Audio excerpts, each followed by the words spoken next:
இறைவனுடைய சாந்தியும் சமாதானமும் நம் அனைவர் மீதும் நிலவட்டுமாக. என்னுடைய யூடியூப் சேனலுக்கு உங்களை நான் வரவேற்கிறேன். நான் சம்மில். அவுது பில்லாஹி மினஷ் ஷைத்தானிர் ரஜீம். பிஸ்மில்லாஹிர் ரஹ்மானிர் ரஹீம்.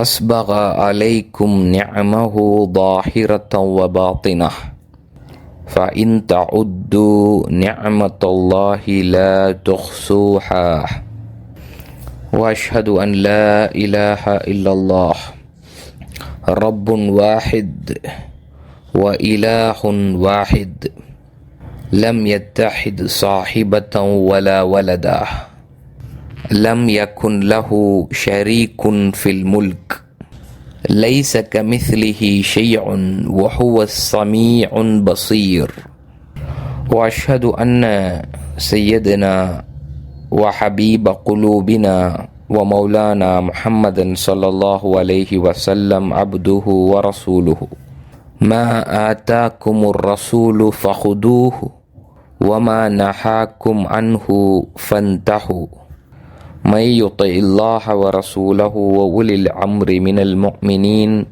فلا مضل له ومن يعص الله ورسوله وأولي الأمر من المؤمنين فلا هادي له ومن يعتصم بالله يهدي قلبه ومن يعتصم بالله فهو على صراط مستقيم. அம்மா பாத். நமது வரலாற்று வகுப்பின் 35ஆம் அமர்வில் இருந்து கொண்டிருக்கிறோம். அல்ஹம்துலில்லாஹ். அதிலும் குறிப்பாக 33ஆம் வகுப்பில் இருந்து நாம் அலி ரலியல்லாஹு அன்ஹு அவர்களினுடைய ஆட்சி நிர்வாக வரலாற்று நிகழ்வுகளை பார்த்து வருகிறோம். 33, 34 2 உரைகளுமே அலி ரலியல்லாஹு அன்ஹு அவர்களினுடைய ஆட்சி நிர்வாக வரலாற்று உரைகள்தான். அதை பார்க்காதவர்கள் கேட்காதவர்கள் நிச்சயம் அதை கேட்டுவிட்டு அந்த உரைகளை கேட்டுவிட்டு இந்த உரையை கேட்குமாறு சகோதர உணர்வுடன் கேட்டுக்கொள்கிறேன். இன்ஷா அல்லாஹ் நம்ம தொடர்ந்து பேசுவோம். நம்ம கண்டினியூ பண்ணுறதுக்கு முன்னாடி திருக்குர்ஆனுடைய 2 வசனங்களை மேற்கோள் காட்டிவிட்டு நாம் தொடர்ந்து பேசுவோம். அதாவது திருக்குர்ஆனின் 59ஆம் அத்தியாயத்தினுடைய 10வது வசனம். பிஸ்மில்லாஹிர் ரஹ்மானிர் ரஹீம். வல்லதீன ஜாஉ மின் பஅதிஹிம் யகூலூன ரப்பனா இக்ஃபிர் லனா வலிஇக்வானினா அல்லதீன சபகூனா பில் ஈமான் வலா தஜஅல் ஃபீ குலூபினா கில்லன் லில்லதீன ஆமனூ ரப்பனா இன்னக ரഊஃபுன் ரஹீம். அதாவது இது ஒரு பிரார்த்தனை. எங்கள் இறைவனே, எங்களுக்கும் ஈமான் கொள்வதில் எங்களுக்கு முந்தையவர்களான எங்கள் சகோதரர்களுக்கும் மன்னிப்பை அருள்வாயாக. அன்றியும் முஃமின்களை பற்றி எங்களுடைய இதயங்களில் உள்ளங்களில் பகைமையை வெறுப்பை ஏற்படுத்தாதிருப்பாயாக. எங்கள் இறைவனே, நிச்சயமாக நீ மிக்க இரக்கமுடையவன், கிருபை மிக்கவன். அதுபோல் திருக்குர்ஆனின் 15ஆம் அத்தியாயத்தினுடைய 47வது வசனம். வநஸக்னா மா ஃபீ சுதூரிஹிம் மின் கில்லின் இஹ்வானன் அலா சுருரிம் முத்தகாபிலீன். மேலும் அவர்களுடைய உள்ளங்களிலிருந்து குரோதத்தை நாம் நீக்கிவிடுவோம். எல்லோரும் சகோதரர்களாக ஒருவரை ஒருவர் முன்னோக்கி அரியாசனங்களில் ஆனந்தமாக அமர்ந்திருப்பார்கள். சரிங்களா? இது 15ஆம் அத்தியாயத்தினுடைய 47வது வசனம். நம்ம கடந்த வாரத்தில் ஒரு பகுதியில் நின்றிருப்போம். அதாவது அலி ரலியல்லாஹு அன்ஹு அவர்கள் மக்காவிற்கு தன்னுடைய ஆளுநரை அனுப்பி வைப்பதாக தன்னுடைய தூதுவர் மூலமாக மக்காவில் இருந்த முஸ்லிம்களுக்கு தகவல் அனுப்புவார். அந்த தகவல் கிடைக்க பெற்ற மக்கா முஸ்லிம்கள், குறிப்பாக மக்கா முஸ்லிம்கள் யாருடைய தலைமையின் கீழ் அல்லது வழிகாட்டலின் கீழ் இருப்பார்கள் என்றால் அன்னை ஆயிஷா ரலியல்லாஹு அன்ஹா அவர்களுடைய இன்ஸ்ட்ரக்ஷன்ஸ், அவர்களுடைய கட்டளைகள், அவர்களுடைய வழிகாட்டல்களின் கீழ் அவர்களை பின்பற்றியவர்களாக இருப்பார்கள். ஸோ அன்னை ஆயிஷா அவர்கள் இந்த விஷயத்தில் ஒரு ஸ்டாண்ட்ஸ் எடுத்திருப்பாங்க. அதாவது மதீனாவின் தலைமைத்துவத்திற்கு நாங்கள் கீழ்ப்படிய போவதில்லை என்பதாக. ஸோ அந்த ரீதியில் மக்கா, அதாவது மதீனாவிலிருந்து அனுப்பப்பட்ட தூதுவர் கொண்டு வந்திருந்த அந்த செய்தியை அவர்கள் நிராகரித்து விடுவார்கள். இதை நாங்கள் ஏற்க முடியாது என்பார்கள். மதீனாவின் தலைமைக்கு நாங்கள் கீழ்ப்படிய முடியாது என்று திட்டவட்டமாக கூறிவிடுவார்கள். அந்த தூது செய்தியை, அந்த பிரதியை கிழித்து ஜம்சம் கிணற்றில் வீசிவிடுவார்கள். ஸோ இந்த புள்ளியில் நம்ம நின்றுப்போம். ஸோ அப்போ இந்த இடத்துல ஒரு சின்ன பிரேக் விட்டு ஒரு சின்ன தகவலை நம்ம சொல்லணும் அப்படின்னு நினைக்கிறோம். நம்ம இந்த மாதிரியான விவகாரங்களை பேசுவதற்கான காரணம் பாடங்களுக்காகவும் படிப்பினைகளுக்காகவும் தான். சும்மா டைம் பாஸுக்கோ, அதாவது இம்மாதிரியான கதைகள் வெறுமனே இதை நைட் ஸ்டோரிஸ் என்கிற ஒரு பாணியிலோ அந்த மாதிரியான நோக்கத்திலோ நாம் பேசவில்லை. நம்முடைய சமகாலத்திற்கு, சமகால முஸ்லீம் சமூகத்திற்கு இதன் மூலமாக பாடங்களும் படிப்பினைகளும் கிட்ட வேண்டும் என்ற ரீதியில் தான் நாம் இதை பேசி கொண்டிருக்கிறோம். ஸோ அந்த ரீதியில் அன்றைய தேதியில் அலி ரதியுல்லாஹு அன்ஹு அவர்களோடு இருந்தவர்கள், நல்லா கேட்டுக்கிடுங்க, இனிஷியலாக முஸ்லீம்கள் அனைவரும் ஒருமித்த கருத்தில் ஏகோபித்த ரீதியில் தான் அலி அவர்களுக்கு பையத் கொடுக்கிறார்கள். அதன் பின்னர் அதே முஸ்லீம்களில் ஒரு கூட்டத்தினர் தான் இப்பொழுது மக்காவில், இன்ஃபேக்ட் சொல்லப்போனால் பையத் கொடுத்தவர்களிலேயே சிலர் மக்காவில் இருந்தார்கள். ஸோ அப்போ அதே முஸ்லீம்கள் ஏற்கனவே பையத் கொடுத்தவர்களில் இருந்த முஸ்லீம்களே இப்பொழுது மதீனாவின் தலைமைத்துவத்திற்கு அலி அவர்களுக்கு எதிராக ஒரு போராட்ட மனநிலையில், நிலைப்பாட்டில் இருக்கிறார்கள். ஸோ இப்போ இதில் முக்கியமாக நம்ம கவனிக்க வேண்டியது, இந்த மாதிரியான நிகழ்வுகளை இன்றைய தேதியில் அஹ்லு சுன்னா ஒல் ஜமா, சுன்னி முஸ்லீம்கள் தங்களுடைய மரபார்ந்த அறிஞர்களிடம் இந்த விவகாரங்களை எடுத்து சென்று இதற்கான விளக்கங்களையும் வியாக்கியானங்களையும் கேட்கிறார்கள். அவர்கள் மரபுகளின் நிழலில் நின்று கொண்டு ஒரு பக்கச்சார்பாக இந்த மாதிரியான விவகாரங்களை எடுத்து இயம்புகிறார்கள். அதில் ஒரு வகையான குறுங்குழுவாத, கடும்போக்குவாத நேரேட்டிவ் தான், விவரணை தான் மக்களுக்கு கொடுக்கப்படுகிறது. அதன் மூலமாக ஏற்கனவே இருக்கக்கூடிய முஸ்லிம்களுக்கு மத்தியிலான விரிசல்களும் பிளவுகளும் மேன்மேலும் அதிகமாகிறது. அதே மாதிரி தான் ஷியா முஸ்லிம்கள் தங்களுடைய மரபார்ந்த அறிஞர்களிடம், அதாவது மரபுகளின் நிழலில் நின்று கொண்டு இந்த விவகாரங்களை பக்கச்சார்பாக அணுகக்கூடிய அறிஞர்களிடம் கொண்டு செல்கிறார்கள். அவர்கள் இவர்களுக்கு வழங்கக்கூடிய விளக்கங்களும் வியாக்கியானங்களும், அவர்களுடைய ப்ரெஜுடிஷியலான நேரேட்டிவும் ஒரு பக்கச்சார்பாகத்தான் இருக்கிறது. அதுவும் முஸ்லிம்களின் ஒற்றுமைக்கு வழிவகுக்கவில்லை, வழிவகுப்பதாக இருக்கவில்லை. மாறாக ஏற்கனவே இருக்கக்கூடிய விரிசல்களையும் பிளவுகளையும் மேலும் பிளவுபடுத்துவதாகவும் விரிசல்களை அதிகப்படுத்துவதாகவும் தான் இருக்கிறது.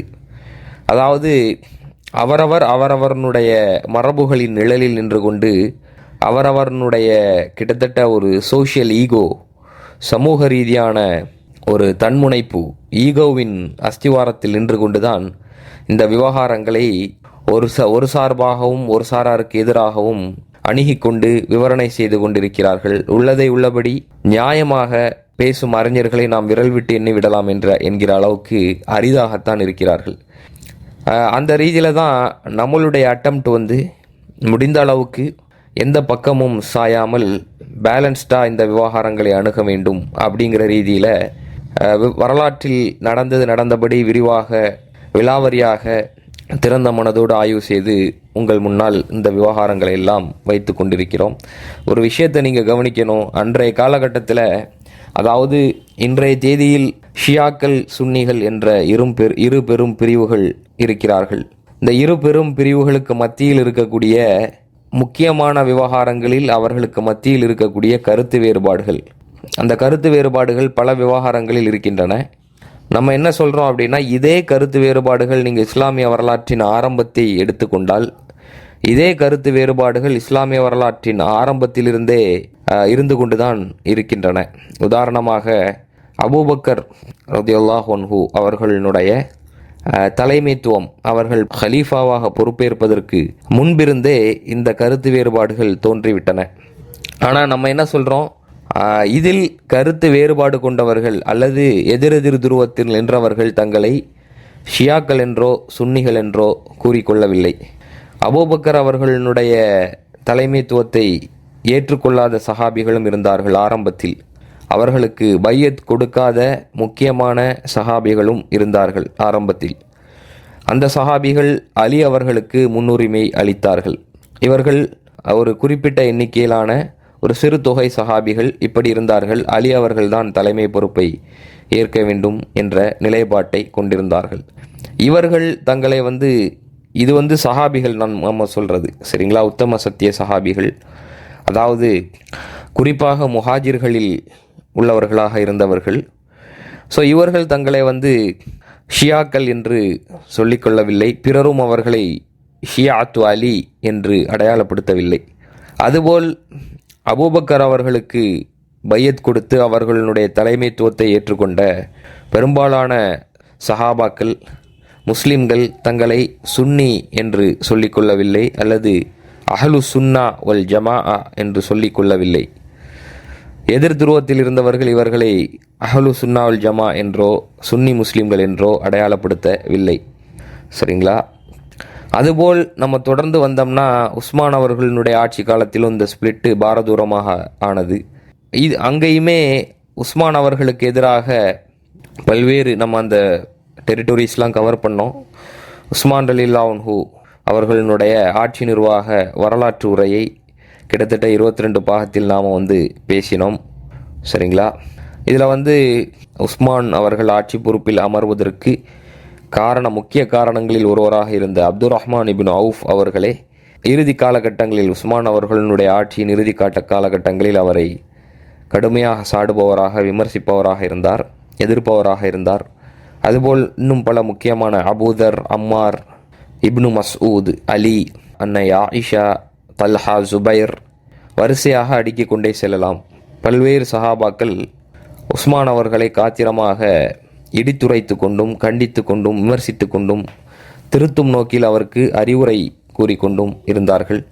ஸோ இந்த தருணத்திலும் எல்லோரும் முஸ்லிம்களாகத்தான் இருந்தார்களே தவிர அவருக்கு எதிராக இருந்த கூட்டத்தினர் தங்களை ஷியாக்கள் என்றோ அவரோடு இருந்த கூட்டத்தினர் தங்களை சுன்னிகள் என்றோ சொல்லிக்கொள்ளவில்லை. அதே போல்தான் இப்பொழுதும் அலி ரதியல்லாஹு அன்ஹு அவர்களுடைய ஆட்சி நிர்வாகத்தில் ஆரம்பத்தில் முஸ்லிம்கள் ஏகமனதாக அலி ரதியல்லாஹு அன்ஹு அவர்களை தெரிவு செய்கிறார்கள். அலிதான் உஸ்மானுக்கு பிறகு தகுதி படைத்த ஒரே ஆட்சியாளர் என்கிற ரீதியில், ஒரே ஆளுமை என்கிற ரீதியில் அவருக்கு பையத் கொடுக்கிறார்கள். ஆனால் பையத் கொடுத்த முஸ்லிம்களில் சிலரே பின்பு அவருக்கு எதிராக ஒரு போராட்ட நிலைப்பாட்டை எடுக்கிறார்கள்.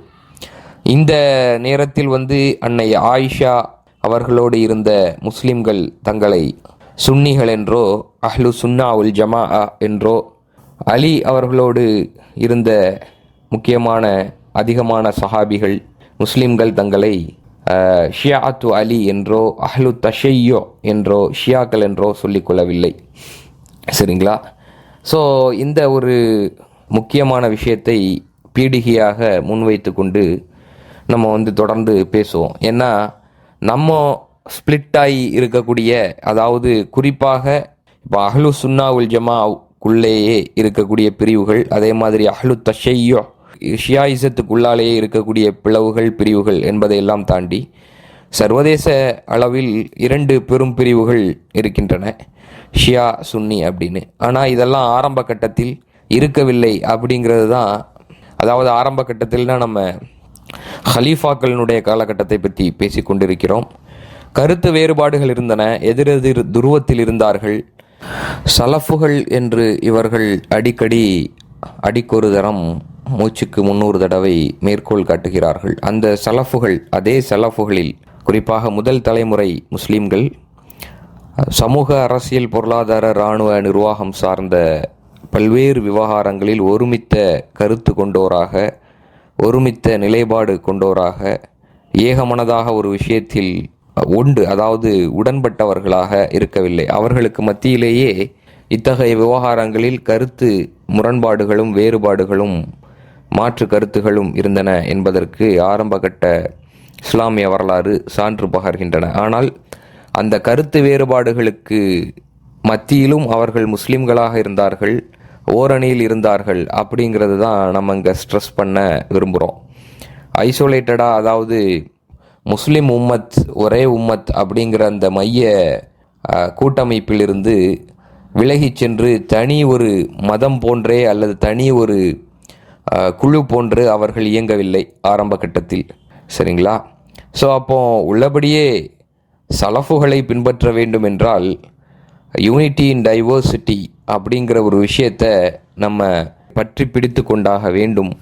அப்படிங்கிறதுல யாருக்கும் மாற்று கருத்து இருக்க முடியாது. அதாவது வேற்றுமையில் ஒற்றுமை, கருத்து வேறுபாடுகளுக்கு மத்தியில் ஒரே உம்மத்தாக முஸ்லீம்களாக இருப்பது, ஒற்றுமையாக இருப்பது எப்படி அப்படிங்கிற ரீதியில், அப்படிங்கிற விஷயத்தில் நமக்கு அவர்களுடைய வரலாறுகளில் அதீதமான பாடங்களும் படிப்பினைகளும் இருக்கின்றன. ஸோ நம்ம தொடர்ந்து பயணிப்போம் இன்ஷா அல்லாஹ்.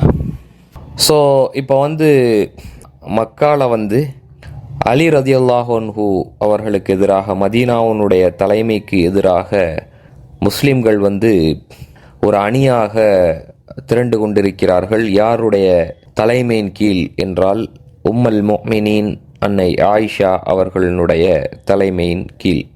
அவர்களது இந்த அணிசேரல் பிரதானமாக எந்த விவகாரத்தை அடிப்படையாக கொண்டு அமைகிறது என்றால் உஸ்மான் ரதியல்லாஹு அன்ஹு அவர்களுடைய கொலையை அடிப்படையாக கொண்டுதான் பிரதானமாக அமைகிறது. உங்களுக்கெல்லாம் நல்லாவே தெரியும், நம்ம இதை கடந்த உரைகளிலேயே பேசினோம். உஸ்மான் அவர்கள் ஹஜ்ஜுடைய மாதத்தில் கொலை செய்யப்படுகிறார்கள். அதுவும் மதீனாவில் வைத்து கொலை செய்யப்படுகிறார்கள். கணிசமான எண்ணிக்கை முஸ்லிம்கள் இந்த கொலையை எப்படி பார்த்தார்கள் என்றால், புனிதமான மாதத்தில் புனிதமான இடத்தில் சிந்தப்பட்ட புனிதமான ஒரு முஸ்லிம் இரத்தமாகத்தான் பார்த்தார்கள். அதாவது கணிசமான வெகுஜன அபிப்பிராயம் எதன் அடிப்படையில் அமைந்திருந்தது என்றால், இது சஃப்கத் தம்மில் ஹராம் ஃபி ஷஹரில் ஹராம் ஃபி பலதில் ஹராம். சரிங்களா?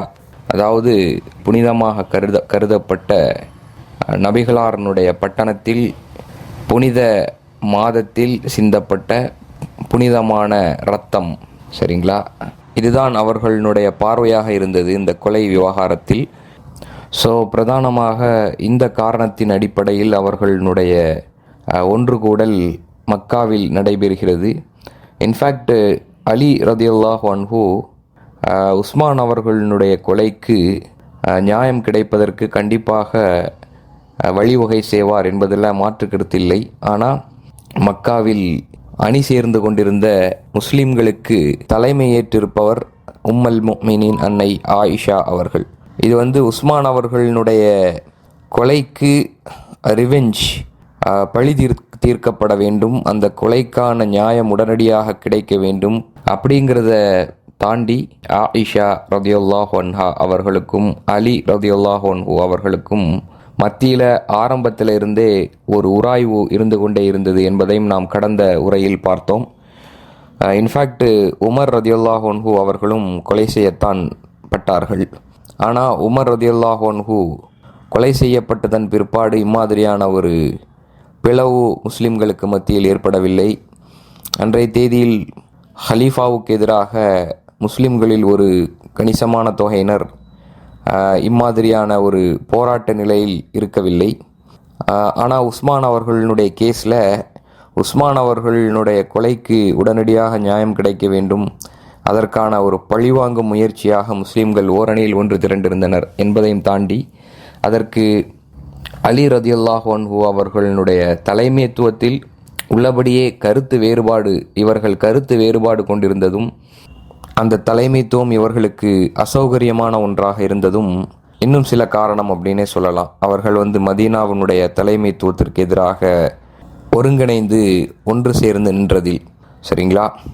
ஏன்னா நம்ம ஃபார் அவர் ரெக்கார்ட் நம்ம இந்த இடத்துல முக்கியமான விஷயம் இன்னொன்றையும் பதிவு செய்யணும்.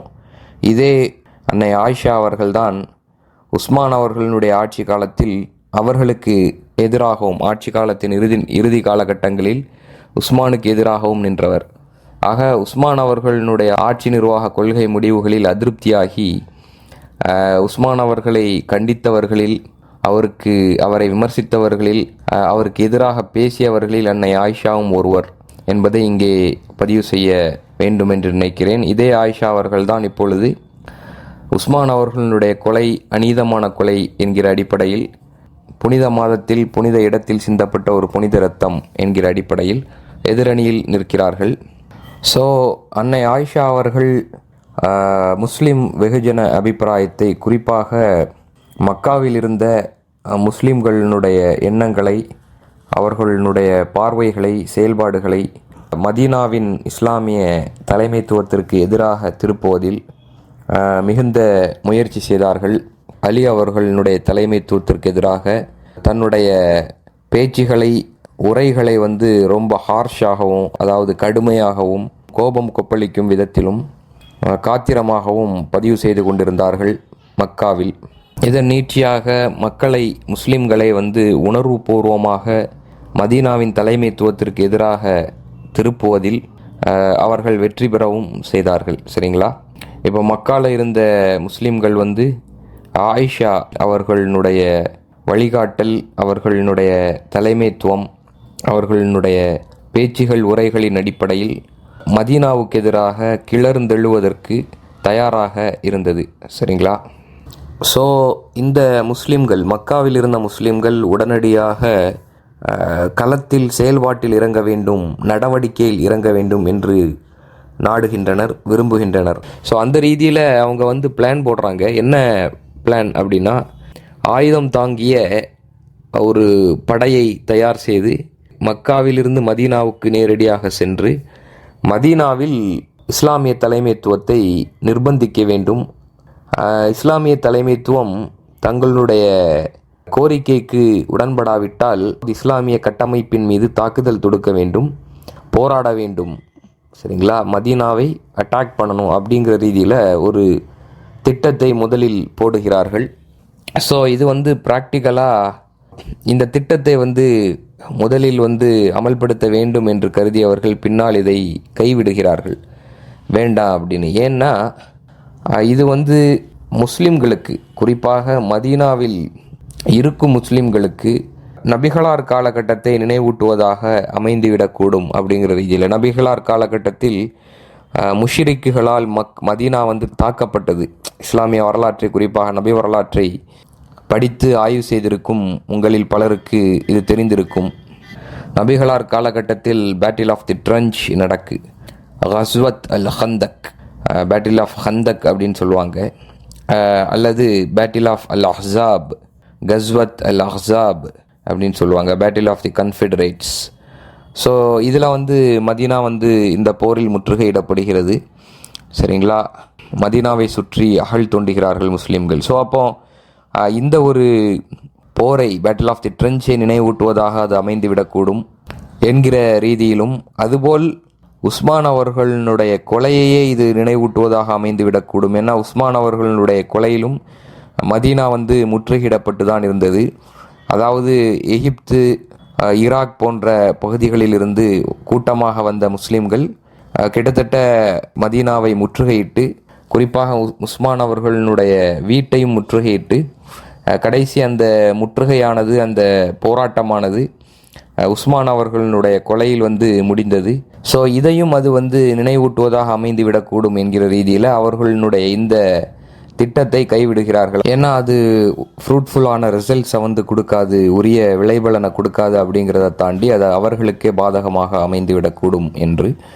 ஸோ அப்போ இரண்டாவது திட்டமும் தீட்டுறாங்க. இரண்டாவது பிளான் என்ன அப்படின்னா, மதீனா இஸ்லாமிய தலைமைத்துவத்திற்கு எதிரான ஒரு தளமாக கூஃபாவை அமைக்க வேண்டும் என்கிற திட்டம். அதாவது கூஃபாவை தளமாக கொண்டு மதீனா இஸ்லாமிய தலைமைத்துவத்திற்கு எதிராக மக்களை அணிதிரட்டி தங்களுடைய எதிர்ப்பு போராட்டத்தை நிகழ்த்த வேண்டும் அப்படிங்கிற திட்டம். சரிங்களா?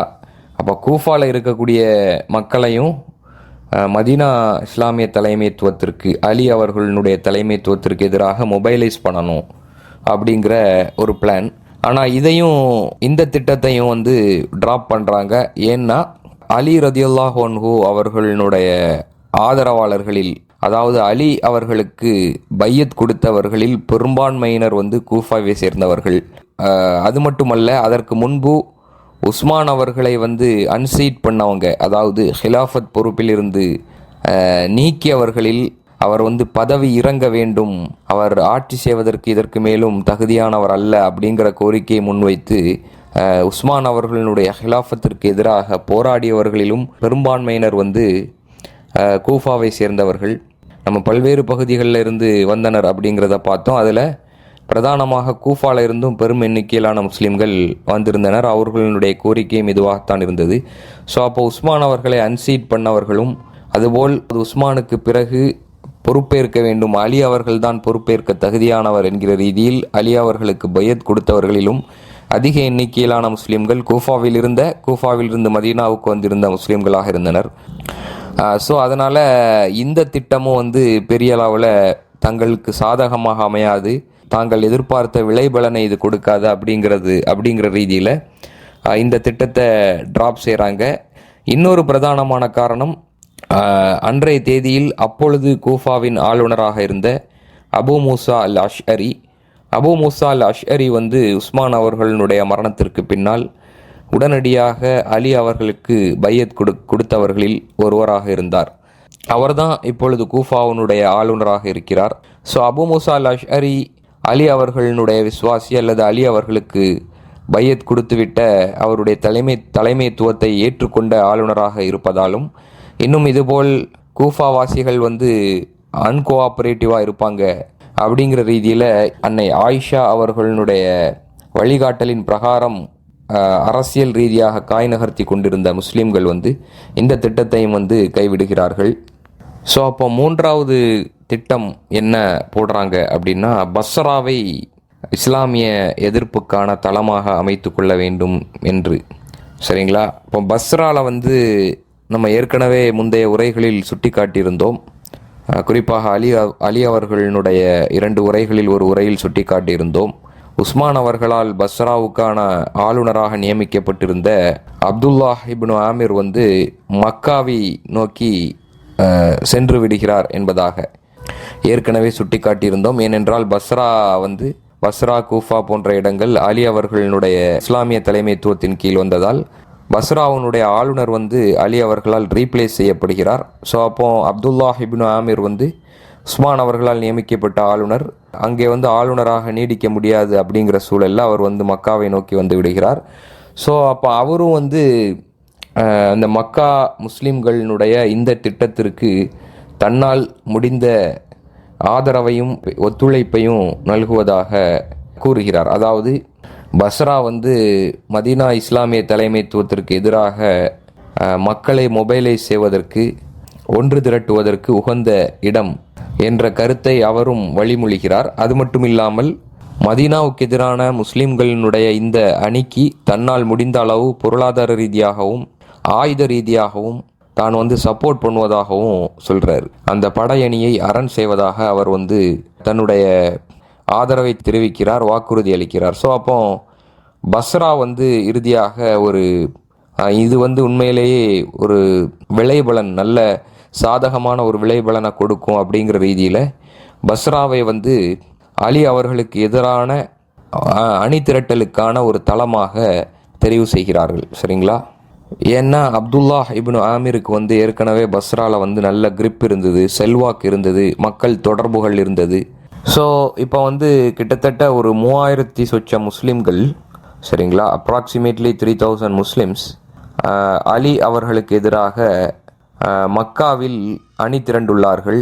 மக்காவில் அணி திரண்டு பஸ்ராவை நோக்கி நகர்வதற்கு தயாராகி கொண்டிருக்கிறார்கள். மதீனா இஸ்லாமிய தலைமைத்துவமான அலி அவர்களுடைய ஹிலாஃபத்திற்கு எதிராக போர்க்கொடி உயர்த்துவதற்காக. நினைவில் வைத்துக் கொள்ளுங்கள், மக்கா வந்து ஆரம்ப கட்டத்தில் இப்படி இருக்கவில்லை. அதாவது ஆரம்ப கட்டத்தில்னா உஸ்மான் அவர்களுடைய மரணத்திற்கு பின்னர் துரிதமாக அலி அவர்கள் ஹலீஃபாவாக தெரிவு செய்யப்பட்ட பின்னர் மக்காவில் இருந்த முஸ்லீம்களில் கணிசமானோரும் அலி அவர்களுக்கு பையத் கொடுக்கத்தான் செய்தார்கள். சரிங்களா? ஒரே நிலப்பகுதி அலி அவர்களுக்கு பையத் கொடுக்காமல் இருந்தது என்றால் அது அஷாம் பகுதியாகத்தான் இருந்தது. முஆவியா ஆளுநராக இருந்த அஷாம் நிலப்பரப்பு மட்டும்தான் விதிவிலக்காக இருந்தது. முஆவியாவும் பையத் கொடுக்கவில்லை. அஷாம் பகுதி மக்களையும் அவர் வந்து பையத் கொடுக்காமல் தடுத்து விட்டார். ஆனால் மக்கா வந்து ஆரம்பத்தில் இப்படி இருக்கல்ல.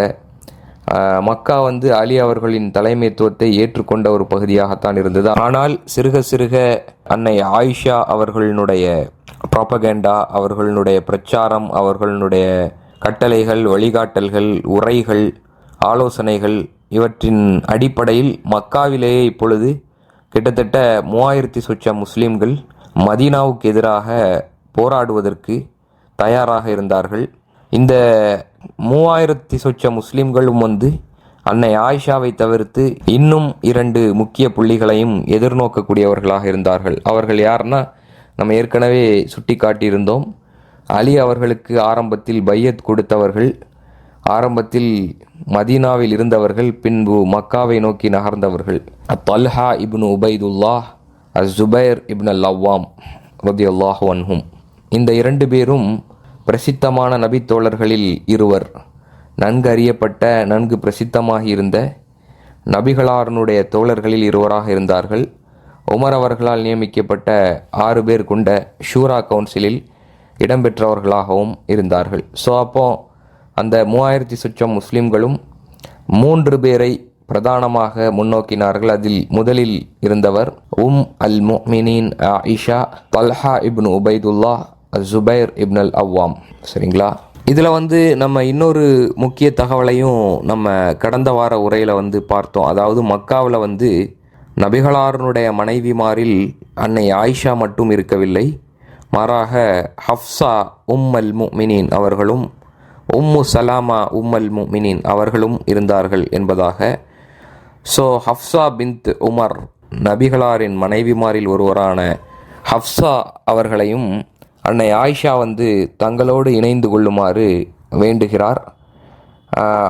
அவரை வந்து கன்வின்ஸ் செய்ய முயல்கிறார். சரிங்களா? அந்த விஷயத்தில் வந்து சமரசப்படுத்தி தங்களோடு இணைந்து கொள்ளுமாறு வலியுறுத்துகிறார். சரிங்களா? ஸோ ஹஃப்ஸா அவர்களுக்கு இந்த விஷயத்தில் வந்து ஒரு டைலமா இருக்குது. அதாவது இணைந்து கொள்ளவா வேண்டாமா என்கிற ரீதியில் அவர்கள் வந்து ஒரு குழப்பமான நிலையில் இருந்த சமயத்தில் அன்னை ஆயிஷா அவர்களுடைய ஈர்ப்பு வந்து வலுவாக இருக்கிறது. அன்னை ஆயிஷா வந்து முடிந்தளவு அவரை வந்து கன்வின்ஸ் செய்து தங்களோடு இணைத்து கொள்ள முயன்று கொண்டிருந்த சூழலில் உமர் அவர்களுடைய மகனார் அப்துல்லாஹ் இப்னு உமர் வந்து ஹஃப்ஸா அவர்களை சமரசம் செய்கிறார், இதில் வந்து இணைந்து கொள்ளக்கூடாது என்பதாக.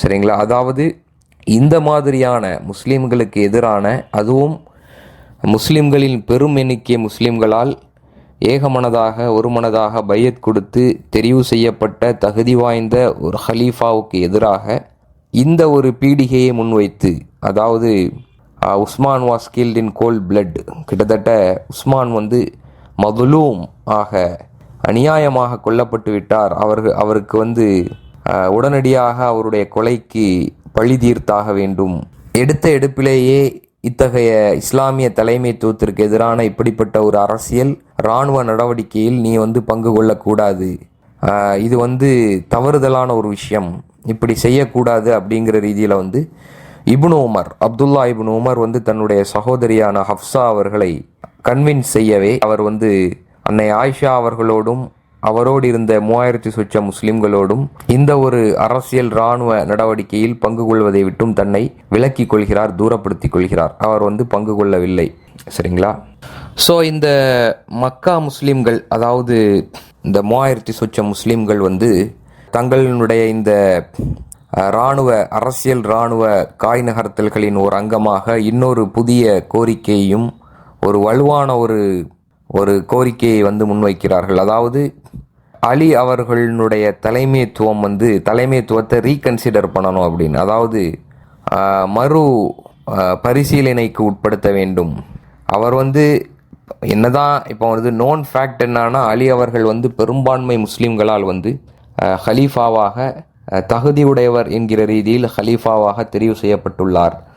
ஆனால் இவர்கள் என்ன சொல்கிறார்கள் என்றால், இப்பொழுது மக்காவில் அணிதிரண்டுள்ள முஸ்லிம்கள் இல்லை, அதாவது உஸ்மான் அவர்கள் கொலை செய்யப்பட்ட உடனுக்குடன் அவர் வந்து தகுதி வாய்ந்த ஒரு மனிதர் என்கிற ரீதியில் ஹலீஃபாவாக உடனுக்குடன் தெரிவு செய்யப்பட்டிருப்பதை, அதுவும் அவருடைய தெருவில் அவருக்கு வந்து பையத் கொடுத்தவர்களில் உஸ்மானுடைய கொலையாளிகளும் இருக்கிறார்கள் அல்லது அந்த கொலைக்கு வித்திட்ட நிகழ்வுகளில், போராட்டங்களில், கலகங்களில் கலந்து கொண்ட முஸ்லிம்களும் இருக்கிறார்கள் என்கிற ரீதியில் இந்த ஒரு தெரிவை ஏற்றுக்கொள்ள முடியாது, இந்த ஒரு சாய்ஸை ஏற்றுக்கொள்ள முடியாது. அதனால அவருடைய தலைமைத்துவம் மறுபரிசீலனைக்கு உட்படுத்தப்பட வேண்டும்.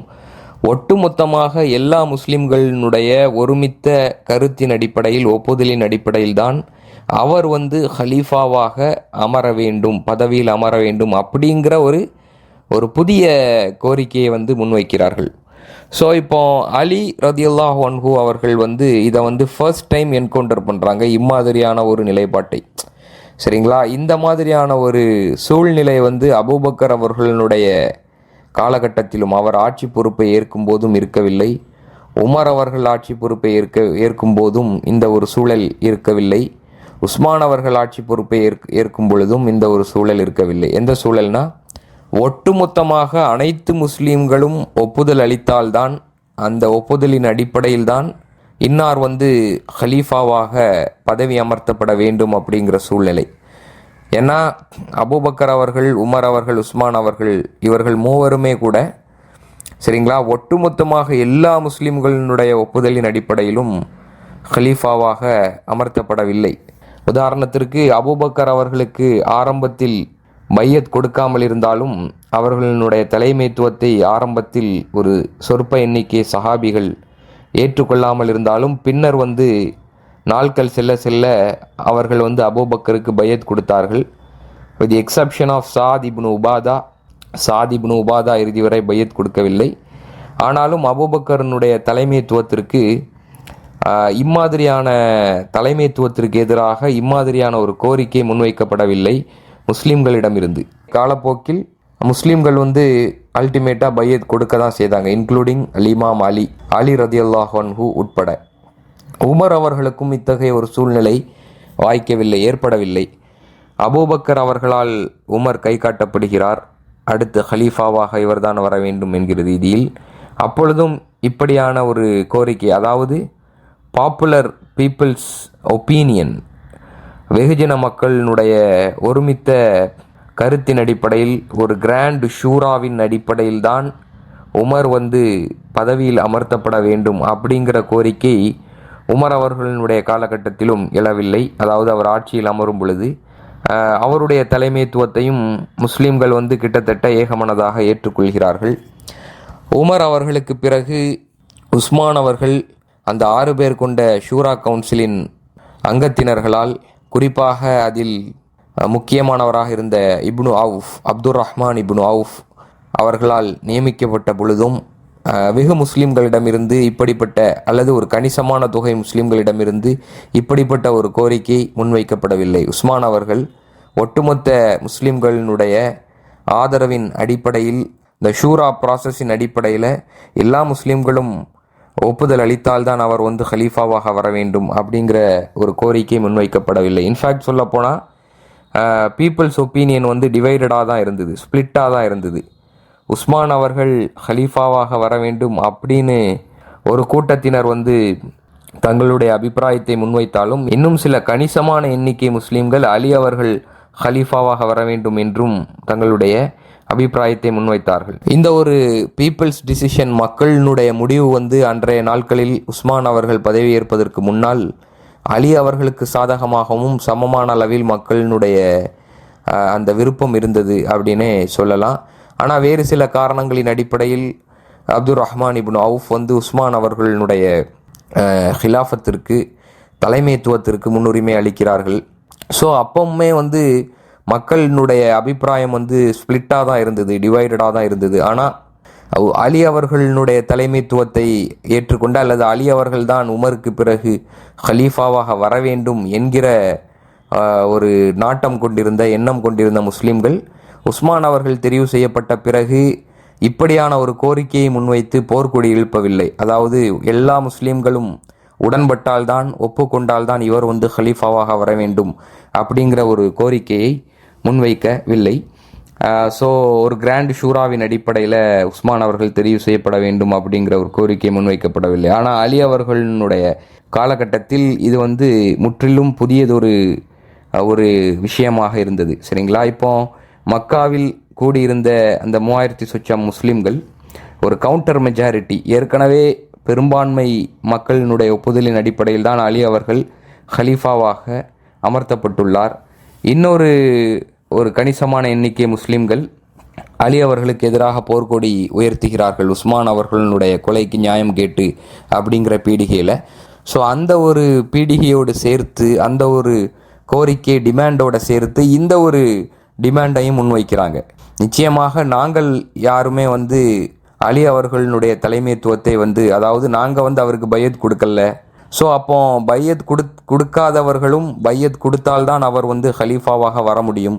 ஸோ அப்போ அதை ரீகன்சிடர் பண்ணி மறுபடியும் வெகுமக்களிடம் கருத்து கேட்கப்பட வேண்டும். ஒட்டுமொத்த வெகுமக்களினுடைய ஒப்புதலின் அடிப்படையில் தான் அவர் தலைமை பொறுப்பில் அமர வேண்டும் அப்படிங்கிற ஒரு கோரிக்கையையும் பேரலாக முன்வைத்து அவர்கள் மதீனாவுக்கு எதிராக போர்க்கொடி உயர்த்துகிறார்கள். இந்த தருணத்திலெல்லாம் அலி ரதியல்லாஹு அன்ஹு அவர்கள் அஷாமை நோக்கி தன்னுடைய கவனத்தை குவித்திருந்தார்கள். அதாவது ஆரம்பத்திலிருந்தே இஸ்லாமிய தலைமைத்துவத்திற்கு எதிராக இருந்த ஒரே இடம் அஷாம், ஒரே நிலப்பரப்பு அஷாம். முஆவியா பையத் கொடுக்கல, மக்களையும் அஷாம் மக்களையும் மதீனா இஸ்லாமிய தலைமைத்துவத்திற்கு எதிராக திருப்புவதில் அவர் முயற்சி செய்து கொண்டிருந்தார். அந்த மக்களையும் அவர் அலி அவர்களுக்கு பையத் கொடுக்க அனுமதிக்கவில்லை. ஸோ அப்போ மக்காவில் இப்படியான ஒரு விஷயங்கள், அவருக்கு எதிரான திட்டங்கள் அரங்கேறி கொண்டிருக்கும் அதே சூழலில் அவர் அஷாமை நோக்கி தன்னுடைய கவனத்தை குவித்து அஷாமுக்கு எதிராக படை திரட்டி, முஆவியாவுக்கு எதிராக படை திரட்டி செல்வதற்கான ஏற்பாடுகளை அவர் செய்து கொண்டிருக்கிறார். சரிங்களா? இப்படியான சூழலில் அலி அவர்களுக்கு இந்த செய்தி தெரிய வருகிறது. அலி அவர்களிடம் இது தெரிவிக்கப்படுது. என்னன்னா, உங்களுக்கு எதிராக மக்காவில் 3000 சொச்ச முஸ்லிம்கள் இன்னாருடைய தலைமையில் ஒருங்கிணைந்துள்ளார்கள். சரிங்களா? அவர்கள் மக்காவில் இருந்து பஸ்ராவை நோக்கி நகர உள்ளார்கள். சரிங்களா? பஸ்ராவில் இருந்து மதீனாவுக்கு எதிராக போர் தொடுப்பதற்கான ஏற்பாடுகளில் மும்முரமாக உள்ளார்கள் அப்படிங்கிற தகவல் அலி அவர்களிடம் தெரிவிக்கப்படுகிறது.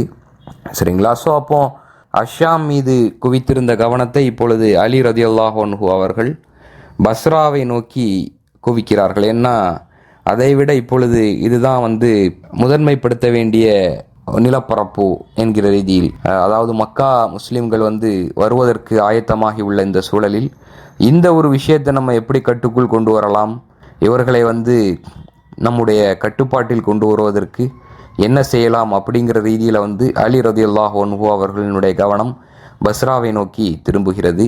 இந்த இடத்துல ஒரு முக்கியமான விஷயத்தை பதிவு செய்யணும்னு நினைக்கிறேன். அலி ரதியல்லாஹு அன்ஹு மக்களினுடைய விவகாரத்தில் அதிக கரிசனை கொள்பவர்களாக இருந்தார்கள். மக்களோடு மக்களாக இருந்தார்கள். மக்களினுடைய விவகாரத்தில் தலையிட்டு தன்னால் முடிந்த அளவுக்கு நன்மையை ஏவி தீமையை தடுக்கக்கூடியவர்களாகவும் இருந்தார்கள். அதாவது முஸ்லிம்களுக்கு மத்தியிலேயே போலரைசேஷன், இந்த மாதிரியான பிளவுகள், வேற்றுமைகள், சண்டைகள் வந்த தருணங்களிலெல்லாம் அவர்களுக்கு மத்தியில் மீடியேட் பண்ணி முடிந்த அளவுக்கு இஸ்லாமிய ஒற்றுமையை சாத்தியப்படுத்தும் முயற்சிகளில் ஈடுபட்டு கொண்டிருந்தார்கள். குறிப்பாக முஸ்லிம்களுக்கு மத்தியில் ஏற்பட்ட இந்த பிளவு வெடித்துவிடக்கூடாது, பாரதூரமான எதிர்மறை விளைவுகளை உம்மத்தில் ஏற்படுத்திவிடக்கூடாது அப்படிங்கிற ரீதியில் தன்னால் முடிந்த அளவுக்கு இந்த விவகாரங்களில் தலையிட்டு தீர்த்து வைக்கக்கூடியவர்களாகவும் இருந்தார்கள். அப்படிங்கிறத உஸ்மான் அவர்களுடைய ஆட்சி நிர்வாக வரலாற்று உரைகளிலேயே நம்மால் பார்க்க முடியும். உஸ்மான் அவர்களுடைய ஆட்சி நிர்வாக இறுதி காலகட்டங்களில் எல்லாம் உஸ்மான் அவர்களிடமே நேரடியாக சென்று அவருக்கு அறிவுரை கூறுவது, அவருடைய தவறை திருத்தும் வண்ணம் தவறுகளை சுட்டி காட்டுவது, விவகாரங்களை எம்மாதிரியாக கையாளலாம், எப்படி எத்தகைய கொள்கை முடிவுகளை வகுக்கலாம் என்று, எது நன்மை பயக்குவதாக இருக்கும், எது சரியான விஷயம், எது சரியான அணுகுமுறை என்கிற ரீதியில் உஸ்மான் அவர்களுக்கு ஆலோசனை கூறுபவர்களாகவும் இருந்தார்கள். சரி தவறை சுட்டி காட்டக்கூடியவர்களாக இருந்தார்கள். அதே நேரத்தில் உஸ்மான் அவர்களுடைய ஆட்சியின் இறுதி காலகட்டங்களில் அவருக்கு எதிராக மதீனாவை முற்றுகையிட்டு, குறிப்பாக உஸ்மான் அவர்களுடைய வீட்டை முற்றுகையிட்டிருந்த அந்த டிசன்டர்ஸோடும், அதாவது முஸ்லீம் எதிர்ப்பாளர்களோடும் அலி ரதியல்லாஹு அன்ஹு அவர்கள் தொடர் உரையாடல்களில் ஈடுபடக்கூடியவர்களாக இருந்தார்கள்.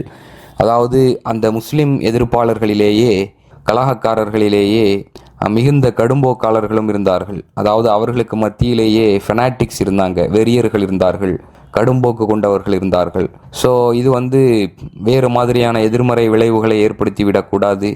இந்த மாதிரியான மக்களினுடைய நியாயமான போராட்டங்கள், கோரிக்கைகள், நியாயமான விமர்சனங்கள் எல்லை மீறி சென்று விடக்கூடாது. எல்லை மீறி சென்று பெரும் பின்னடைவை முஸ்லிம் உம்மத்திற்கு ஏற்படுத்திவிடக்கூடாது என்கிற ரீதியில் அந்த எதிர்ப்பாளர்களோடும் அலி ரதியல்லாஹு அன்ஹு உரையாடக்கூடியவர்களாக இருந்தார்கள். இந்த சூழலில் சில வரலாற்று புத்தகங்களில் ஒரு நிகழ்வு பதிவு செய்யப்படுகிறது. அதாவது ஹசன் அவர்கள், அலி ரதியல்லாஹு அன்ஹு அவர்களுடைய மகனார் இமாம் அல் ஹசன், அலி அவர்களிடம் தன்னுடைய கருத்தை பகிர்ந்து கொள்ளக்கூடியவராக இருந்தார்கள். அதாவது இம்மாதிரியான ஒரு முஸ்லிம்களை பிளவுபடுத்தும் அல்லது உம்மத்தின் பிளவுக்கு வித்திடும் இம்மாதிரியான சூழல்ல நீங்கள் இன்வால்வ் ஆகாமல் இருங்க.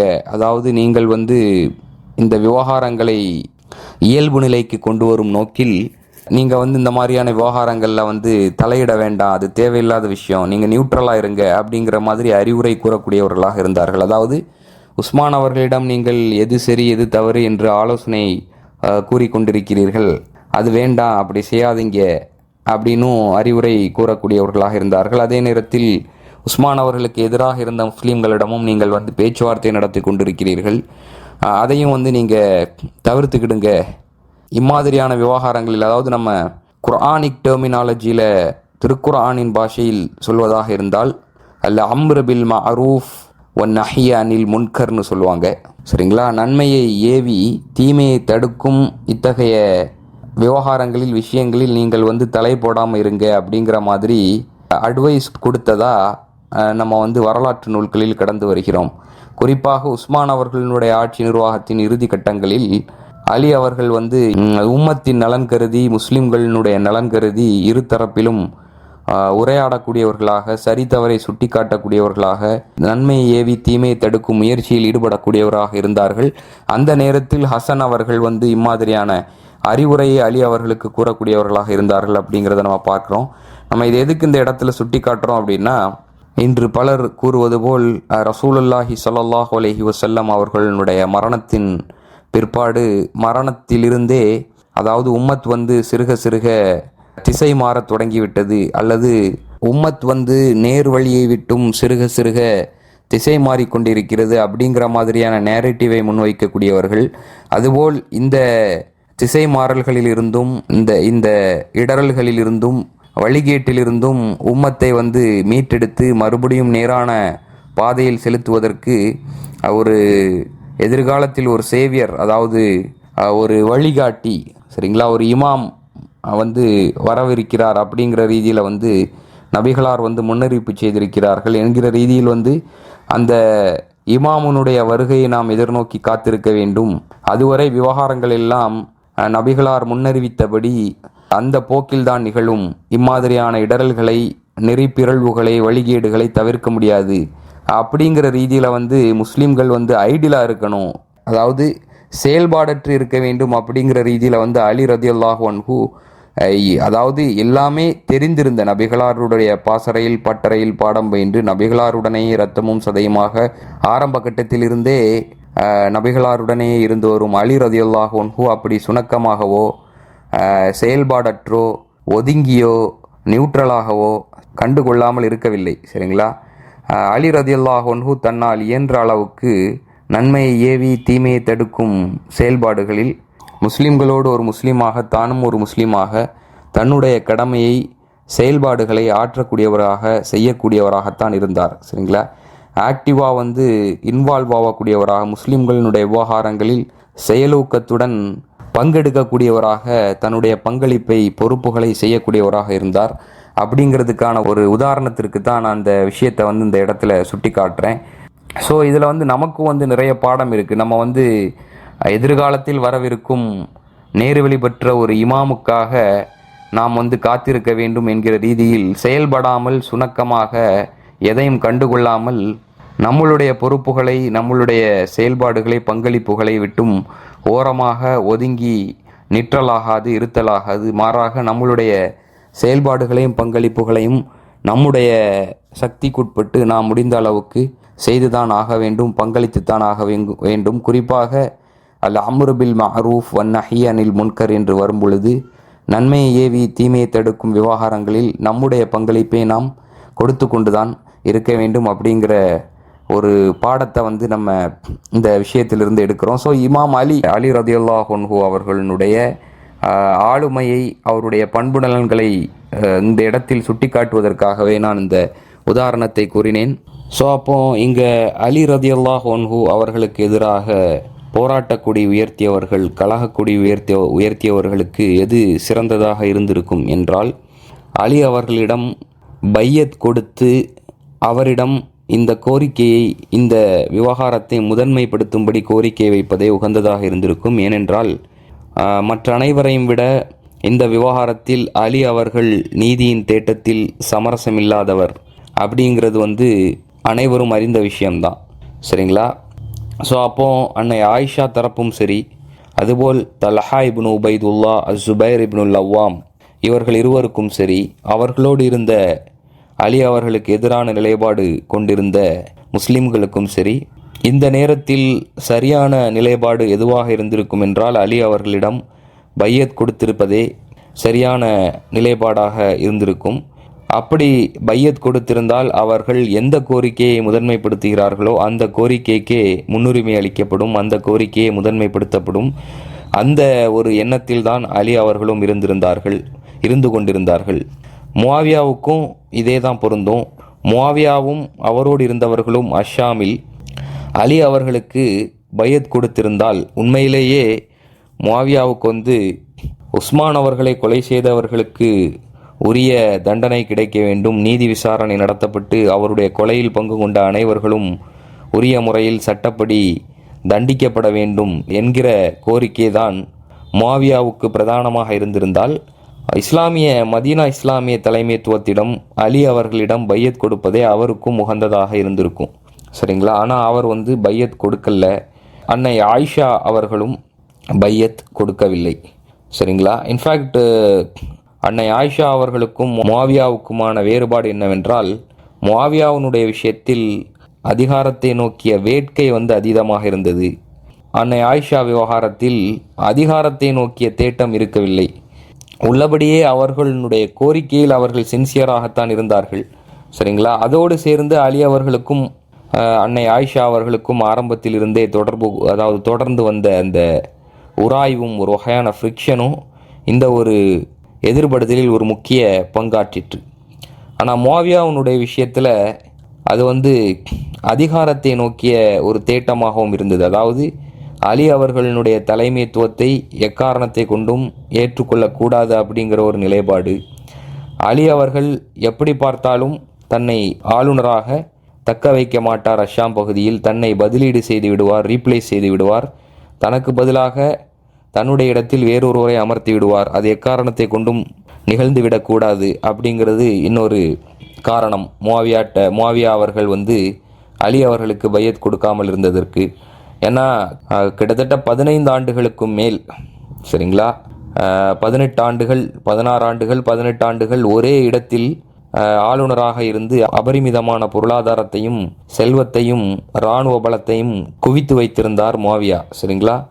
இன்ஃபேக்ட் சொல்லப்போனால் உஸ்மான் அவர்களுடைய காலகட்டத்தில் முஆவியா அவர்களுடைய ஜூரிஸ்டிக்ஷன், அவர்களுடைய அதிகார பரப்பெல்லை மேலும் விஸ்தாரப்படுத்தப்பட்டு கிட்டத்தட்ட ஒரு ஹலீஃபாவை போன்றே அவர் ஆட்சி செய்து வந்தார். ஸோ இந்த நிலையில் உடனடியாக இப்பொழுது பதவி இறங்குவதை நிச்சயமாக அவர் ஏற்றுக்கொள்ள மாட்டார். அதுவும் இல்லாமல் தனக்கு ஹலீஃபாவாக, அதாவது அலி அவர்களுக்கு பிறகு அல்லது அலி உயிரோடு இருக்கும் அந்த நேரத்திலேயே கூட தான் ஹலீஃபாவாக ஆவதற்கான தகுதி படைத்தவர் என்பதாகவும் முஆவியா கருதி கொண்டிருந்தார். அதாவது இஸ்லாமிய கிரெடென்ஷியல்ஸின் அடிப்படையில் அல்ல, இஸ்லாமிய தகைமை, இஸ்லாமிய தகுதியின் அடிப்படையில் அல்ல, மாறாக அவர்கிட்ட இருந்த செல்வாக்கு, பொருளாதார பலம், இராணுவ வலிமை, சரிங்களா, மக்கள், அதாவது அஷாமில் இருந்த மக்கள் செல்வாக்கு, இவற்றின் அடிப்படையில் தானும் ஒரு தலைவராவதற்கு தகுதி படைத்தவர் தான் அப்படிங்கிற ஒரு எண்ணமும் தனக்குள் இருந்தது. ஸோ இந்த எல்லா விஷயத்தையும் நினைவில் கொண்டு மனதில் கொண்டு அவர் அலி அவர்களுக்கு பையத் கொடுக்கவில்லை. ஆனால் அதற்கு பீடிகையாக முன்வைத்த காரணம் உஸ்மான் அநியாயமாக கொல்லப்பட்டு விட்டார், அவருக்கான நீதி விசாரணை, அவருடைய கொலையின் மீது நீதி விசாரணை நடத்தப்பட்டு குற்றவாளிகள் தண்டிக்கப்பட வேண்டும் என்பதுதான் அவர் முன்வைத்த காரணம். அதாவது பையத் கொடுக்காமல் இருப்பதற்கும் மதீனா இஸ்லாமிய தலைமைத்துவத்திற்கு எதிராக போர்க்குடி உயர்த்தியதற்கும். ஆனால் ஹசன் அவர்கள் இன்ஃபேக்ட் அலி ரதியல்லாஹு அன்ஹு அவர்களுடைய ஷஹாதத்தின் பிற்பாடு இமாம் அல் ஹசன் முஆவியாவுடன் ஒரு உடன்படிக்கை அக்ரிமெண்ட் செய்து கொண்டு அந்த தலைமைத்துவத்தை விட்டு கொடுத்த பின்னர் முஆவியா உள்ளபடியே உஸ்மான் அவர்களுடைய கொலைக்கு நியாயம் வேண்டும் அப்படிங்கிற கோரிக்கையில் உண்மையாளராக இருந்திருந்தால் உஸ்மான் அவர்களுடைய கொலையில் ஈடுபட்ட குற்றவாளிகளை கண்டறிந்து அவர்கள் மீது நீதி விசாரணை நடத்தி அவர்களுக்கான தண்டனையை அளித்திருப்பார், நியாயமான திருக்குரானின் ஒளியிலான தண்டனை அளித்திருப்பார். ஆனால் அதை முஆவியா செய்யவில்லை. அவர் தான் ஒரு இஸ்லாமிய ஆட்சியாளராக, முஸ்லிம்களின் ஆட்சியாளராக பதவியேற்ற பிற்பாடு இந்த விவகாரத்தை கிட்டத்தட்ட கண்டுகொள்ளவே இல்லை. உஸ்மான் அவர்களுடைய கொலையின் விவகாரத்தை அவர் கண்டுகொள்ளவே இல்லை. சரிங்களா? ஸோ இந்த மாதிரியான நடவடிக்கைகளிலிருந்து நமக்கு சில விஷயங்கள் தெளிவாக தெரிகிறது. ஆயிஷா உம்முல் முஃமினீன் அவர்கள் அலி அவர்களுக்கு எதிராக போர்க்கொடி உயர்த்தியதற்கும் முஆவியா அலி அவர்களுக்கு எதிராக போர்க்கொடி உயர்த்தியதற்கும் அடிப்படையில் பல்வேறு விஷயங்களில் வேறுபாடுகள் இருக்கின்றன. ஆனால் இரண்டு பேர் செய்ததுமே திருக்குரான் ஹதீஸ் ஒளியில் நபிகளாருடைய வழிமுறையின் ஒளியில் இது தவறு அப்படிங்கிறதா தான் நம்ம பார்க்கிறோம். அதை நாம் தவறு என்று சொல்வதை விட்டும் நாம் பின்வாங்கவில்லை. இரண்டு பேருமே இந்த விவகாரத்தில் உள்ளபடியே அவர்களுடைய கோரிக்கை நிறைவேற்றப்பட்டிருக்க வேண்டும் என்றால், அவர்களுடைய முதன்மையான கோரிக்கை செவிசாய்க்கப்பட்டிருக்க வேண்டும் என்றால், முதலில் அவர்கள் ஹலீஃபாவுக்கு, பெரும்பான்மை முஸ்லிம்களால் தெரிவு செய்யப்பட்ட தகுதி வாய்ந்த அந்த ஹலீஃபாவுக்கு தங்களுடைய பையத்தை கொடுத்திருக்க வேண்டும். சரிங்களா? ஸோ அன்னை ஆயிஷா அவர்களை பொறுத்தவரை உம்முல் முஃமினீன் என்று நாம் சொல்கிறோம், முஃமின்களின் அன்னை அப்படின்னு. இது திருக்குர்ஆனுடைய வாக்கியம். சரிங்களா? திருக்குர்ஆன் அவர்களை அப்படித்தான் விழிக்கிறது, அப்படித்தான் அவர்களை அழைக்கச் சொல்கிறது. வஅஸ்வாஜுஹு உம்மஹாத்துஹும். சரிங்களா? நபியே, உம்முடைய மனைவிமார்கள் அவர்களுடைய அன்னையர், அதாவது முஃமின்களுடைய அன்னையர். சரிங்களா? ஸோ அப்போ திருக்குரானுடைய சொல்லாடல்களின்படி அன்னை ஆயிஷா முஃமின்களின் அன்னையர்களில் ஒரு அன்னையராக இருக்கிறார். அவர் சூரத்துல் அஹ்ஸாப்ல அல்லாஹ் நபிகளாருடைய மனைவிமாரை பார்த்து ஒரு வசனத்தில் இப்படி கூறுகிறான். என்ன சொல்றான் அப்படின்னா, وَقَرْنَ فِي بُيُوتِكُنَّ وَلَا تَبَرَّجْنَ تَبَرُّجَ الْجَاهِلِيَّةِ الْأُولَى وَأَقِمْنَ الصَّلَاةَ وَآتِينَ الزَّكَاةَ وَأَطِعْنَ اللَّهَ وَرَسُولَهُ. சரிங்களா? என்ன சொல்றான் அப்படின்னா, நபியின் மனைவிமார்களே, நீங்கள் உங்கள் வீடுகளிலேயே தங்கியிருங்கள். முன்னர், அதாவது ஜாஹிலிய காலகட்டத்தில், அஞ்ஞான காலகட்டத்தில் பெண்கள் திரிந்து கொண்டிருந்ததைப் போல் நீங்களும் திரியாதீர்கள். அதுபோல் தொழுகையை முறைப்படி உறுதியுடன் கடைபிடித்து வாருங்கள், ஜக்காத்தும் கொடுத்து வாருங்கள், அல்லாவுக்கும் அவனுடைய தூதருக்கும் கீழ்ப்படியுங்கள். சரிங்களா? இதுதான் அல்லாஹ் குறிப்பாக நபிகளாருடைய மனைவிமார்களை பார்த்து சொல்வது. ஸோ இதற்கிணங்க அன்னை ஆயிஷா உம்முல் முஃமினீன் அவர்கள் அன்றைய காலகட்டத்தில் இந்த வசனத்திற்கு இணங்க செயல்பட்டிருந்தால் இன்னும் சிறப்பாக இருந்திருக்கும். அதுபோல் அவர்களுடைய முதன்மையான நோக்கமும் முறையீடும் அமல்படுத்தப்பட்டிருக்க வேண்டும் என்றால், அவர்கள் அலி ரதியல்லாஹு அன்ஹு அவர்களுக்கு பையத் கொடுத்திருந்தால் அது அவர்களுடைய நோக்கம் நிறைவேறுவதற்கு, அதாவது முஸ்லிம்களுடைய ரத்தம் வீணாக சிந்தப்படாமல் அவர்களுடைய நோக்கம் நிறைவேறுவதற்கு அது வழிவகை செய்திருக்கும். இன்ஃபேக்ட் இந்த வசனத்தின்படி தான் உம்மு சலாமா உம்முல் முஃமினீன் அவர்களும் ஹஃப்ஸா பின்த் உமர், நபிகளாருடைய இன்னொரு மனைவியும் உமர் அவர்களுடைய மகளுமான ஹஃப்ஸா அவர்களும் இருந்தார்கள். ஸோ அன்னை ஆயிஷாவும் அப்படியே இருந்திருக்கலாம். ஆனால் இதை வந்து பின்னாளில், அதாவது ஜமல் போரில் தாங்கள் வந்து தோல்வியுற்ற பிறகு, தான் வந்து நடத்தப்பட்ட விதத்தை பார்த்த பிறகு இந்த விஷயத்தை அன்னை ஆயிஷா அவர்கள் உணரவே செய்கிறார்கள். ஏனென்றால் ஜமல் யுத்தத்தில் தோல்வியை தழுவிய பிறகு அன்னை ஆயிஷா அவர்கள் அலி ரதியல்லாஹு அன்ஹு அவர்களால் மிகவும் கண்ணியமான முறையில் நடத்தப்பட்டார்கள். அவர்கள் உம்முல் முஃமினீன் என்கிற அடிப்படையில் மேலும் கண்ணியத்திற்கு மேல் கண்ணியமாக நடத்தப்பட்டு பஸ்ராவிலிருந்து ஹிஜாஸுக்கு வந்து உரிய பாதுகாப்புடன் அவர்கள் வந்து பத்திரமாகவும் கண்ணியமாகவும் அனுப்பி வைக்கப்பட்டார்கள். ஸோ இதெல்லாம் அன்னை ஆயிஷா அவர்கள் வந்து ஜமலினுடைய தோல்விக்கு பிறகு உணரவே செய்கிறார்கள். நம்ம வந்து அதெல்லாம் வந்து ஆன் தி ரன்ல தொடர்ச்சியாக நம்ம வந்து அடுத்தடுத்த உரைகளில் வந்து பார்க்கத்தான் போகிறோம். சரிங்களா? ஸோ அப்போது அன்னை ஆயிஷா அவர்களுடைய விஷயத்தில் நாம் ஆயிஷா அவர்களுடைய நிலைப்பாட்டை பொறுத்தவரை இந்த இடத்தில் இந்த விஷயத்தை பதிவு செய்ய வேண்டும் என்று நினைத்தோம். ஸோ அன்னை ஆயிஷா போன்று அல்லாமல், அதுபோல் முஆவியா போன்றும் அல்லாமல், மற்ற 2 பேரும் வந்து, அதாவது தல்ஹா இப்னு உபைதுல்லா, ஜுபைர் இப்னு அவ்வாம், இந்த இருவரும் வந்து ஏற்கனவே அலி அவர்களுக்கு பையத் கொடுத்திருந்தார்கள். சரிங்களா? முஆவியா வந்து பையத்தை கொடுக்கல. சரிங்களா? அதுபோல் அன்னை ஆயிஷா அவர்களும் பையத் கொடுக்கவில்லை. ஆனால் தல்ஹா அவர்களும் ஜுபைர் அவர்களும் வந்து அலி அவர்களுக்கு ஏற்கனவே பையத் கொடுத்திருந்தார்கள். சரிங்களா? பையத் கொடுத்த பிறகுதான் இவர்கள் வந்து இப்படியான ஒரு கான்ட்ரடிக்டரி ஸ்டான்ஸை எடுக்கிறாங்க. சரிங்களா? இஸ்லாமிய தலைமைத்துவத்திற்கு பையத் கொடுத்த பிறகு தலைமைத்துவத்திற்கு எதிரான ஒரு முரண்பாடான ஒரு நிலைப்பாட்டை எடுக்கிறார்கள். அந்த தலைமைத்துவத்திற்கு எதிரான ஒரு போராட்ட நிலைப்பாட்டை எடுக்கிறார்கள். ஸோ இதெல்லாத்தையுமே நம்ம வந்து பதிவு செய்வதன் பின்னணியில் எந்த விதமான காழ்ப்போ, குரோதமோ, விரோதமோ, பகையோ, ஒருதலை சார்போ, ஒரு சைடுக்கு ஆதரவாக இன்னொரு சைடுக்கு எதிராக பேச வேண்டும் என்கிற நிலைப்பாடோ இல்லை. இந்த விவகாரங்களை வந்து திறந்த மனதோடு அணுக வேண்டும் என்றுதான் நாம் வந்து முயற்சி செய்கிறோம். அந்த ஒரு கோரிக்கையைத்தான் என்னுடைய லெக்சரை, இந்த உரைகளை கேட்கும் ஒவ்வொரு முஸ்லீமிடமும் நான் முன்வைக்க அடிக்கொரு தரம் முன்வைத்து கொண்டு வருகிறேன்.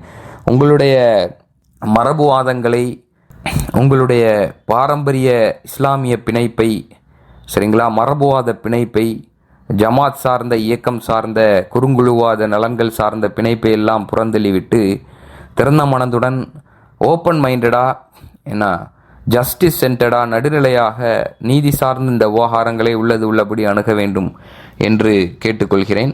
ஸோ இப்போ அலி ரதியல்லாஹு அன்ஹு வந்து கிட்டத்தட்ட எம்மாதிரியான ஒரு நிலையில் இருக்கிறார் என்றால், கிட்டத்தட்ட அவருக்கு முன்னால் இருந்த அவருடைய ப்ரெடிசிசர்ஸ் அபூபக்கர், உமர், உஸ்மானுக்கு ஏற்படாத ஒரு இக்கட்டான சூழ்நிலையில் அவர் வந்து இருக்கிறார்.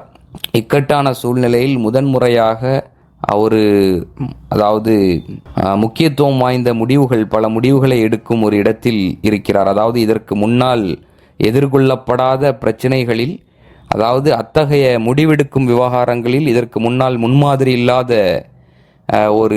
ஒரு நிலையில் இருந்து கொண்டிருக்கிறார். சரிங்களா? இந்த மாதிரியான ஒரு நிலையை தான் அபூபக்கர் அவர்கள் தான் பதவியேற்ற உடனுக்குடன் ஆரம்பத்தில் அவர்கள் எதிர்கொண்டார்கள். சரிங்களா? அது வந்து இஸ்லாமிய வரலாறு வந்து ஹுரூப் ரித்தா அப்படின்னு பதிவு செய்து வார்ஸ் ஆஃப் அபாஸ்டசி அப்படின்னு. அதாவது அரேபிய கோத்திரங்கள் குலங்களின் தலைமை, அதாவது முஸ்லீம்களாக ஆகிவிட்டிருந்த அரேபிய தீபகற்பத்தில் இருந்த சில கோத்திர குல தலைமைகள் வந்து தாங்கள் வந்து ஜக்காத் கொடுக்க மாட்டோம் என்கிற ரீதியில் மதீனா இஸ்லாமிய தலைமைத்துவத்திற்கு எதிராக கிட்டத்தட்ட போர்க்கொடி உயர்த்தினார்கள். தங்களுடைய எதிர்ப்பை வந்து பதிவு செய்தார்கள். அப்போ இது வந்து இஸ்லாத்தை விட்டும் வெளியேற்றக்கூடிய செயல், முஸ்லீம்களை இஸ்லாத்தை விட்டும் வெளியேற்றக்கூடிய செயல் என்பதாக பார்த்த இஸ்லாமிய தலைமை வந்து அவர்களுக்கு எதிராக அவர்கள் வந்து கீழ்ப்படிவது வரை, இஸ்லாமிய தலைமைத்துவத்திற்கு கட்டுப்பட்டு இஸ்லாமிய தலைமையின் கட்டுப்பாட்டுக்குள் வருவது வரை அவர்களோடு போர் செய்ய வேண்டும், போர் செய்து அவர்களை கட்டுக்குள் கொண்டு வர வேண்டும் என்கிற ஒரு முடிவுக்கு வருகிறது. அபூபக்கர் அவர்களுடைய தலைமை இந்த ஒரு முடிவுக்கு வருகிறது. சரிங்களா? ஸோ அல்டிமேட்டாக அவர்கள் வந்து அதாவது வழிக்கு வருகிறார்கள், இறுதியாக ஜக்காத் கொடுக்கிறார்கள். சரிங்களா? இந்த மாதிரியான ஒரு சூழ்நிலையில் தான் கிட்டத்தட்ட அலி அவர்களும் இருந்து கொண்டிருக்கிறார்கள். முஸ்லீம்கள் வந்து லெஜிட்டிமேட்டான ஒரு ஹலீஃபாவுக்கு எதிராக, தகுதி வாய்ந்த ஒரு ஹலீஃபாவுக்கு எதிராக போர்க்கொடி உயர்த்துகிறார்கள். அதிலும் குறிப்பாக அபூபக்கர், உமர், உஸ்மான் ஆகியோரது காலகட்டத்தில் முஸ்லிம்கள் ஓரணியில் இருந்தார்கள். குறிப்பாக உமர் அவர்களுடைய காலகட்டத்திலும் உஸ்மான் அவர்களுடைய ஆரம்ப காலகட்டங்களிலும் முஸ்லிம் படையணியினர் இஸ்லாத்தின் எதிரிகளோடு போர் புரிவதில் தங்களை பிஸியாக வச்சுக்கிட்டாங்க. இஸ்லாமிய நிலப்பரப்புகளை விஸ்தாரப்படுத்துவது, வெளியில் இருக்கக்கூடிய எதிரிகளுடன் போர் புரிவது, அதன் மூலமாக அவர்களுடைய நிலப்பரப்புகளை இஸ்லாமிய ஆட்சியின் கீழ் கொண்டு வருவது. ஸோ இந்த மாதிரியான நடவடிக்கைகளில் பிஸியாக இருந்தாங்க. ஃபுல் ஃப்ளெட்ஜில் இஸ்லாமிய தலைமைத்துவத்திற்கு ஆதரவாக இருந்தார்கள். அந்த நேரத்தில் இஸ்லாமிய, அதாவது உமர் அவர்களுடைய காலகட்டத்திலும் அபூபக்கர் அவர்களுடைய காலகட்டத்திலும் உஸ்மான் அவர்களுடைய முதல் 6 ஆண்டு காலகட்டத்திலும் சரிங்களா, முஸ்லீம் படையணி வலுவாக இருந்தது. முஸ்லீம் படையணிக்குள் எந்த விதமான விரிசலும் ஏற்படவில்லை. இஸ்லாமிய இராணுவம் பிளவுபட்டு நிற்கவில்லை. முஸ்லீம்கள் தங்களுக்கு மத்தியில் சிறு சிறு விவகாரங்களில் கருத்து வேறுபட்டாலும் ஒட்டுமொத்தமாக அது பிளவுக்கு வழிவகுக்கவில்லை. சரிங்களா, முஸ்லீம்கள் ஓரணியில் தான் இருந்தார்கள். ஆனால் முதல் முறையாக இப்பொழுது அலி ரதியல்லாஹு அன்ஹு அவர்கள் முஸ்லீம் படையணியினருக்கு மத்தியிலேயே, இஸ்லாமிய இராணுவத்துக்கு மத்தியிலேயே, அதிலும் இன்னும் குறிப்பிட்டு சொல்ல வேண்டுமென்றால் அபூபக்கர் அவர்களுடைய, உமர் அவர்களுடைய, உஸ்மான் அவர்களுடைய தலைமைத்துவத்தை ஒருமனதாக ஏற்றுக்கொண்டிருந்த பிரசித்தமான சஹாபாக்களுக்கு மத்தியிலேயே பிளவுகள் ஏற்பட்டிருப்பதை பார்க்கிறார். இஸ்லாமிய படையணியினர், இராணுவத்தினர் கூறுகளாக பிரிந்திருப்பதை பார்க்கிறார். முஸ்லீம்கள் தங்களுக்கு பொதுவான எதிரிகளை எதிர்த்து போர் புரிந்து தங்களுடைய லட்சியங்களை, இலக்கை நோக்கி நகர்ந்து செல்ல வேண்டும் அப்படிங்கிற அப்ஜெக்டிவை விட்டும் பின்னடைந்து, அதாவது பின்வாங்கி, தங்களுக்குள்ளாலேயே சண்டையிட்டுக் கொள்வதற்கு முஸ்லிம் இராணுவத்தை அணி திரட்டுவதை, ஒன்று திரட்டுவதை, ஒருங்கு சேர்ப்பதை அலி அவர்கள் பார்க்கிறார்கள், என்கவுண்டர் பண்ணுகிறார்கள்.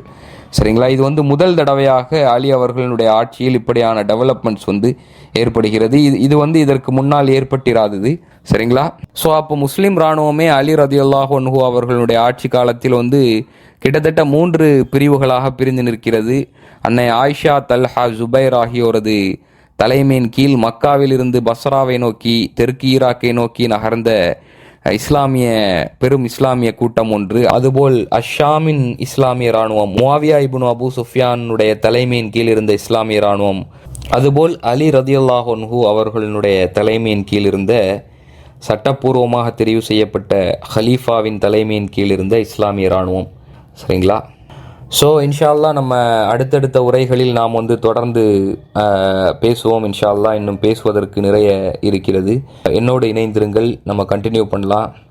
நான் சம்மில் அல்லாஹும்ம அரினல் ஹக்க ஹக்கன் வர்ஸுக்னா இத்திபாஅஹ் வ அரினல் பாத்தில பாத்திலன் வர்ஸுக்னா இஜ்தினாபஹ். ربنا اغفر لنا ولإخواننا الذين سبقونا بالإيمان ولا تجعل في قلوبنا غلا للذين آمنوا ربنا إنك رؤوف رحيم. اللهم لا علم لنا إلا ما علمتنا إنك أنت العليم الحكيم. وصلى الله على محمد وآله وأصحابه وذرياته أجمعين. والسلام عليكم ورحمة الله وبركاته.